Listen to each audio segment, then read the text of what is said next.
I did a similar film in the 90s about the same topic, but I was only in a prison for a few weeks, and I always wanted to revisit the topic and give the issues more time.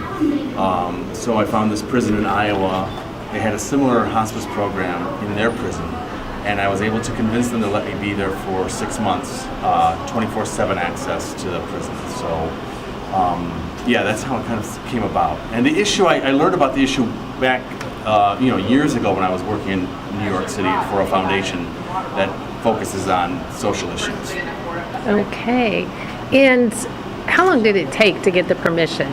Was this something they let people in to document in prisons with film and everything, or did you have... Actually, I was very fortunate. This prison was actually using that earlier film that I had done earlier as a training tool for their prisoners, for their hospice workers. So when I went there kind of cold turkey, they knew my work, they knew they could trust me, and they said, absolutely, we'll give you 24/7 access to which is a maximum security prison. So it was, for a filmmaker, it was a dream come true. Oh, yeah.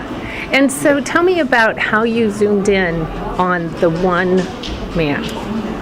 People ask me that, and the truth is, the prison in Iowa it's a 12-bed infirmary, and there's 2 rooms set aside for hospice.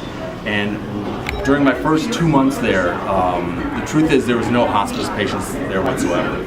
So Jack just happened to be the next person who was passing away, and he was the next person in hospice. So it was actually random that Jack kind of became the focus of the film.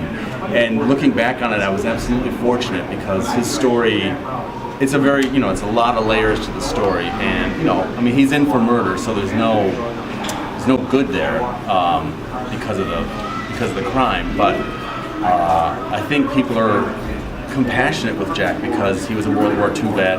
He came back probably with major PTSD, as we know it now, and his life spiraled out of control. This is back in the 40s and 50s. So yeah.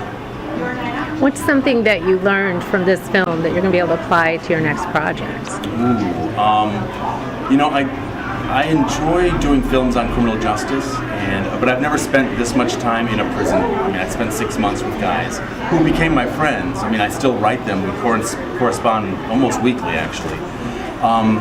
So I think the best thing I've learned from this project is that these people are, people are not the worst things. They're not completely the worst thing they've ever done.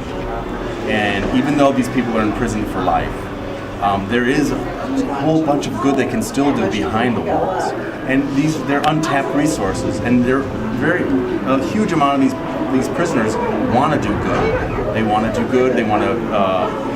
Maybe it's absolutely rehabilitation, but it's also, I think, for them, it's to prove that they can be something different than their crime.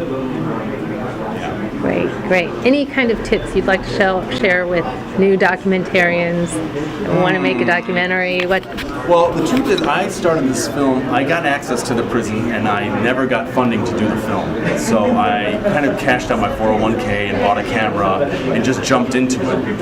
And I don't necessarily recommend that, but it kind of worked out for me in the long run. I never got funding for the film until HBO came on board to help edit.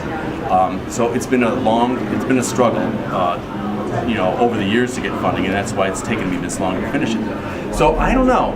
That's not. I know there's not a lot of good advice in there, but I would say if you're passionate about your subject, keep on.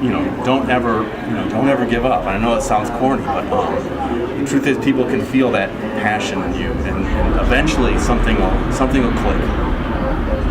Great. Thank you so much for sharing your film with us. Yeah, thank you. You're welcome.